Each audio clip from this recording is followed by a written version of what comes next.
Seja feita a tua vontade, assim na terra como no céu. Amém.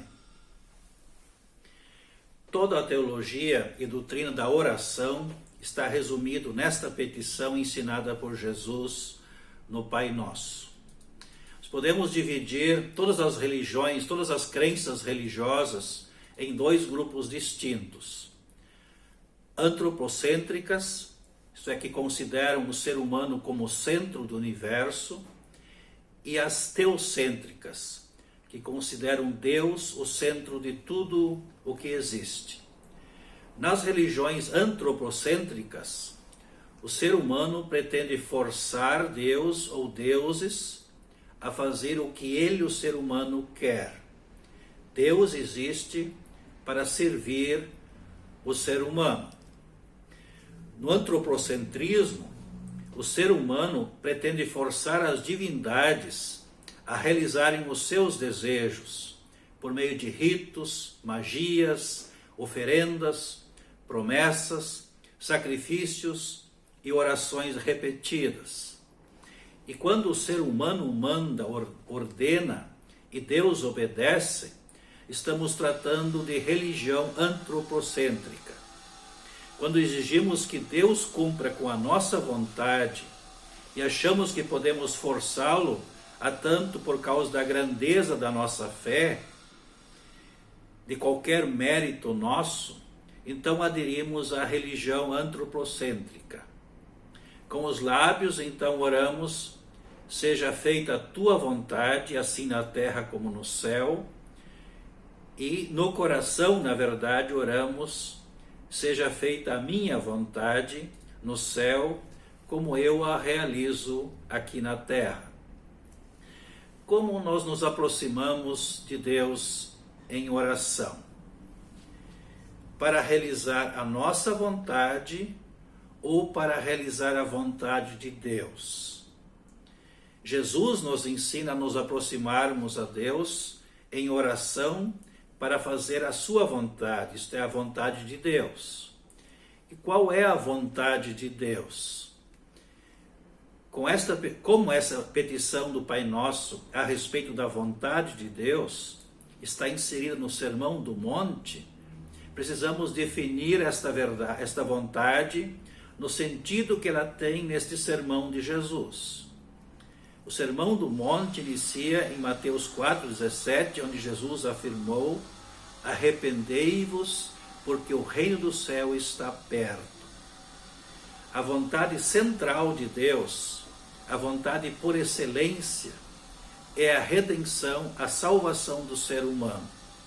A vontade de Deus se realiza quando o ser humano é trazido a Deus, quando o ser humano se incorpora a Deus. A vontade de Deus é quando se estabelece o céu como objetivo que se procura alcançar. O céu é o lugar não afetado pelo pecado, não contaminado pela corrupção, onde está o trono de Deus, onde estão os salvos, onde a vontade de Deus é feita com perfeição. Lugar onde Deus se manifesta e habita por excelência. Céu, lugar em que Deus é cultuado e reconhecido na sua plenitude. A vontade de Deus acontece na terra quando se tem como fim último, como objetivo, o céu. E na religião teocêntrica, redescoberta por Lutero dentro do cristianismo, Deus é o Senhor soberano, inquestionável da existência do ser humano.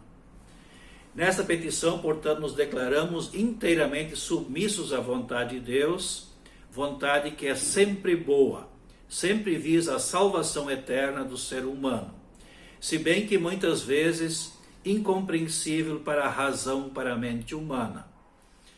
Como lemos em Romanos 8:28, e sabemos que tudo quanto nos acontece está operando para o nosso próprio bem, bem daqueles que Deus chamou de acordo com o seu plano. Daí o ditado popular: Deus escreve certo por linhas tortas. Tortas no nosso modo de pensar limitado. Em Isaías, capítulo 55, está escrito: procurem a ajuda de Deus enquanto podem achá-lo. Orem ao Senhor enquanto está perto. Mas depois diz: mas o Senhor Deus diz: os meus pensamentos não são como os seus pensamentos, e eu não ajo como vocês. Assim como o céu está muito acima da terra, assim os meus pensamentos e as minhas ações estão muito acima dos seus. Quando os filhos de Deus oram, Deus responde com sim, não ou espera. Mas qualquer dessas respostas é para o bem daquele que ora e para o bem de outros. É certo que Jesus disse que a fé remove montanhas, mas quem sabe se é para o bem daquele que ora e para o bem do próximo que estas montanhas sejam removidas? Aquele que ora ou Deus? Por isso, quando se trata de remover montanhas, oramos: seja feita a tua vontade, Pai nosso que estás nos céus. Jesus não só ensinou esta oração de entrega a Deus para a salvação eterna do ser humano, como nos deu o impressionante exemplo no Getsêmani, onde ele orou: Pai, se queres, passa de mim este cálice. Contudo, não se faça a minha vontade, e sim a tua. A vontade de Deus é o bem-estar eterno de todos os seres humanos. A oração, por isso, serve a esta vontade de Deus por excelência. Em 1 Timóteo 2,4 está escrito: em primeiro lugar, peço que sejam feitas orações a Deus em favor de todas as pessoas. Isso é bom e Deus, o nosso Salvador, gosta disso. Ele quer que todos sejam salvos. Esta é a vontade central de Deus, a sua vontade por excelência. Por que Deus quer a salvação de todos? Porque todos precisam de salvação. Os seres humanos foram criados para fazer a vontade de Deus na terra. Enquanto a vontade de Deus era feita, a terra era um paraíso. Mas tentados pelo diabo, disseram não à vontade de Deus e escolheram fazer a vontade do diabo, isto é, pecaram. E toda a descendência pecou, continua e continuará pecando. O pecado, sabemos, leva à morte, a morte leva ao julgamento, e o julgamento leva à condenação eterna ao inferno, junto com o diabo e seus anjos.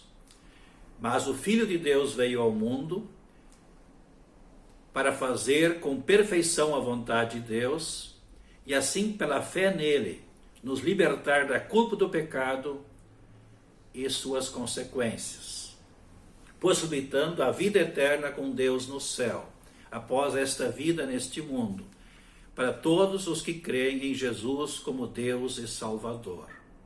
Por isso, a vida eterna para todos precisa ser o nosso mais importante e urgente pedido em oração a Deus. Se lembrarmos o que Jesus falou em Mateus 16, 26, por exemplo, a vida eterna para todos ocupará sempre o primeiro lugar em todas as nossas súplicas, em todas as nossas orações. Jesus afirmou: que vantagem há em alguém ganhar o mundo inteiro e perder a vida eterna? Que é que se pode comparar com o valor da vida eterna? Para que a vontade de Deus seja feita, a Bíblia foi escrita, apóstolos foram enviados, a igreja foi organizada para batizar, para pregar a palavra. E dentro da realização desta vontade, a Congregação Evangélica Luterana Cristo de Santa Maria tem na sua declaração missionária, na sua declaração de propósito, que ela existe para compartilhar com todas as pessoas a certeza da vida eterna em Cristo Jesus. Por que orar com regularidade? Seja feita a tua vontade, assim na terra como no céu. Porque existem forças que querem impedir que todos tenham a vida eterna. Os chamados inimigos da vontade de Deus. O diabo, a natureza humana e o mundo, com sua inversão de valores e seus falsos profetas e mestres. A respeito do diabo, a Escritura Sagrada registra em 1 Pedro 5, entreguem todas as suas preocupações a Deus, pois Ele cuida de vocês. Estejam alertas e fiquem vigiando, porque o inimigo de vocês, o diabo, anda por aí como um leão que ruge, procurando alguém para devorar. E a respeito da natureza humana, lemos em Romanos 7,18, pois eu sei que aquilo que é bom não vive em mim, isto é, na minha natureza humana, porque mesmo tendo dentro de mim a vontade de fazer o bem, eu não consigo fazê-lo. E a respeito do mundo como inimigo da vontade de Deus, lemos em Mateus 24, prestem atenção, aparecerão falsos profetas e falsos mestres, que farão milagres e maravilhas para enganar, se possível, até o próprio povo escolhido de Deus, profetizou Jesus. Lutero, na sua explicação desta petição do Pai Nosso, no seu Catecismo Menor, escreve assim: suplicamos nesta petição, primeiro, que Deus desfaça e impeça a má vontade do diabo, do mundo e da nossa natureza pecaminosa.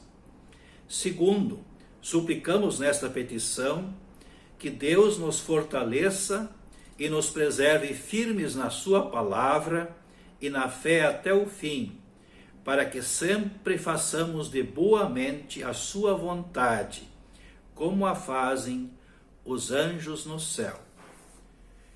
Pai nosso que estás nos céus, seja feita a tua vontade, assim na terra como no céu. Amém.